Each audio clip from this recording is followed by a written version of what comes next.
Me and the big man. Woo! What's up? Going to the cryo. And then, but my black ass is getting a muffin. He's on low carb. Low carb for him, high carb for me.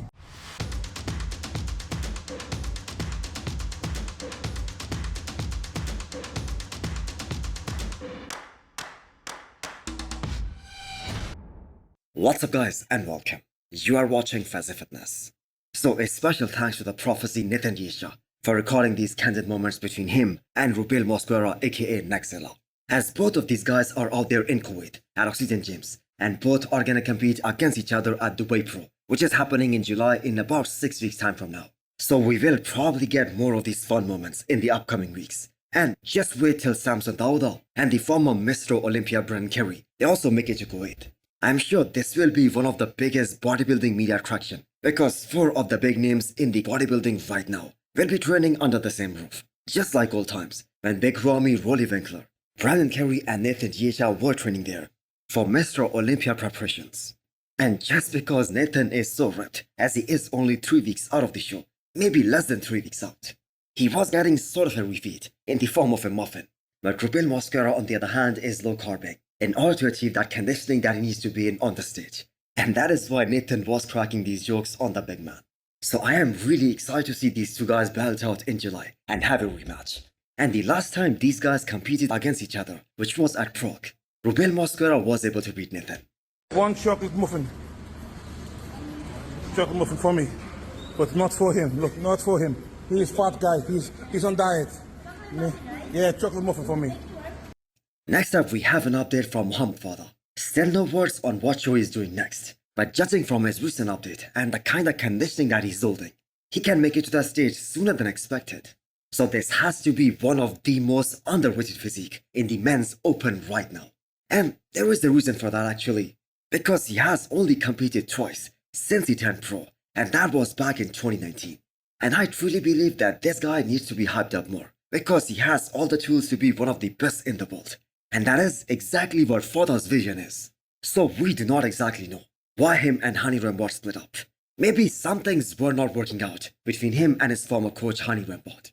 But all the updates that he has published in the last couple of weeks, especially after he started working with Stefan, he looks super impressive. His front as well as his side shots are crazy good. Now I'm not saying that his back isn't up to the par, although he can definitely add more hamstrings. But still, he is very good from the back as well. He isn't that far behind. Now, most of us think that he should have placed higher than 5th place at Romania Pro last year. He looked extremely impressive at that show. Even a guy like Samson Dauda said that he was most impressed with Mohamed Foda at that show. But that is in the past now. But Foda will have more chances, especially this year, to prove his worth and qualify for this year's Mr. Olympia as well. The question is, can he qualify for this upcoming Mr. Olympia? I think he definitely can. He isn't missing any body parts, he is very complete. Plus he isn't a small bodybuilder anymore.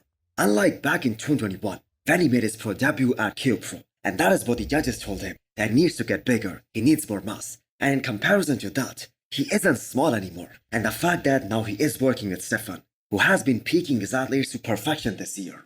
I believe Foda is about to turn some heads this year. But do let me know what you guys think. So if this was an update of Hassan Mostafa from today, we would 100% think that he is in trouble looking like this for 6 days out of Toronto Pro. But this was taken a week back, so roughly 2 weeks out of the show. And that is gonna allow Hassan Mostafa to dig deep and to get rid of all the water that he's holding in this video. And keep in mind, this is Hassan's first time working with Dorian Hamilton. Previously he was working with Chad Nichols, and before that, he was working with AJ Sims.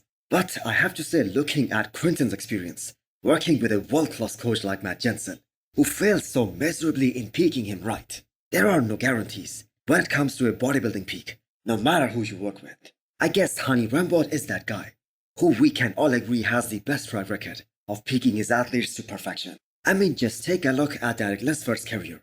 He placed 4th in 2020 in the 212 class, despite having all the genetic gifts. So for 2021, he started working with Hani Rambod, and he won his first ever 212 title, and the rest is history. So coming back to Hassan Mostafa.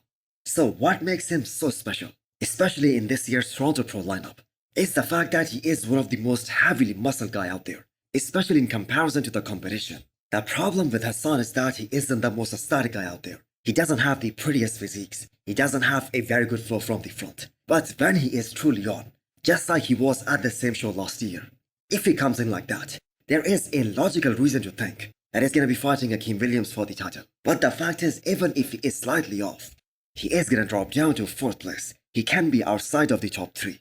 So you can just never predict the fate of Hassan.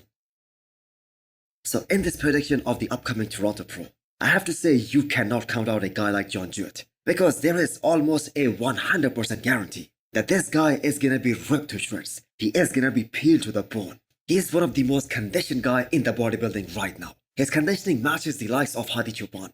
And even right now in this latest update, you can just see how insane his conditioning is right now, with 6 more days to go. And keep in mind, he was supposed to compete at Van Pro. That is still 6 weeks away.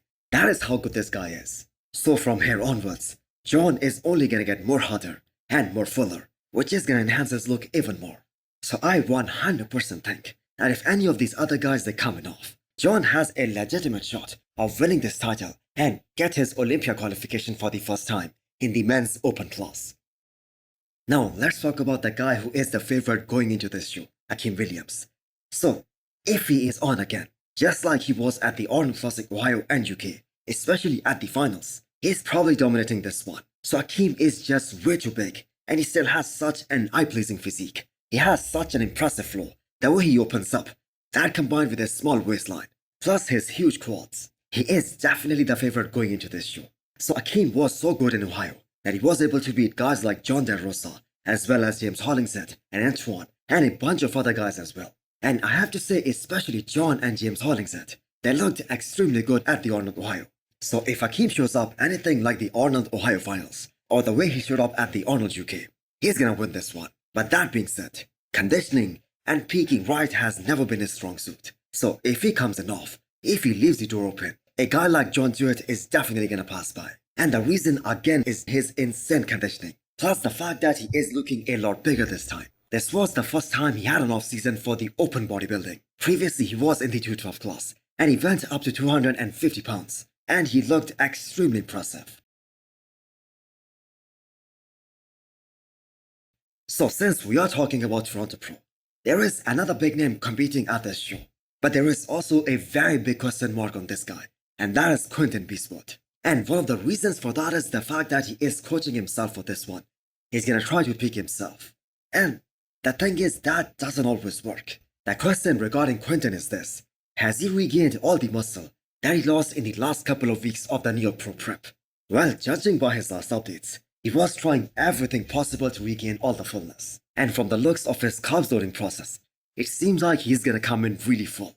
But that can also backfire. He can look all watery and soft. Well, let's see what happens. But all that being said, Quinton is definitely gonna be a lot better than what he looked like at the New York Pro stage just a few weeks ago. Because that was arguably one of the worst looks of his entire career. And he himself said that. And that was kind of a big blow. Because he worked in the off-season for almost 2 years. That was a very long off-season. But he was unable to show that on the stage.